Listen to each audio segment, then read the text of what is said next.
Week 5 of the fantasy football season, and here's a few quarterbacks that I think could be sleeper options this week. The first guy's Trevor Lawrence of the Jacksonville Jaguars. So last week versus the Cincinnati Bengals, I think was overall Lawrence's best game of his career in terms of managing the game, not turning the ball over, and being poised and control with this Jacksonville offense. So last week at Cincinnati wasn't a great fantasy day.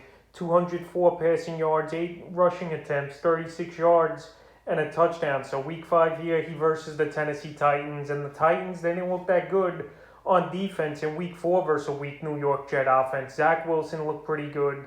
And I think in this game, a divisional matchup here between the Jacksonville Jaguars and the Titans, I think Trevor Lawrence could have a good game. And especially they're 0-4 this season, and Urban Meyer has a lot of heat on him after things off the field that happen. So I think in this game, Jacksonville's going to push hard to try to get the victory after what's been going on. And Trevor Lawrence, that starts with. So in my opinion, I think he could get 20 to 23 fantasy points. And I think he's a decent sleeper option this week. The second quarterback's Mac Jones of the New England Patriots. So Mac Jones, he's been pretty decent so far in the first 4 games of his NFL career. And last week versus a tough Tampa Bay Buccaneer defense in a close game where they lost 19-17. He threw for 275 passing yards, 2 touchdowns, and an into. So right there, that's a pretty good ball game versus a good defense. And plus, with pretty bad weather conditions in the rain. And now here, week 5, Mac Jones has a good matchup at the Houston Texans, who give up the 9th most fantasy points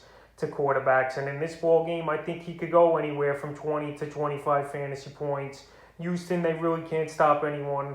It's an indoor game as well, which is a plus. And I think Mac Jones is definitely a sleeper option, a 2-quarterback league option to start. And he's still available in 82% of fantasy leagues. And the third and final quarterback I have as a sleeper this week's Jameis Winston of the New Orleans Saints. The Saints here, it's been a weird season so far for them. 2-2 on the year.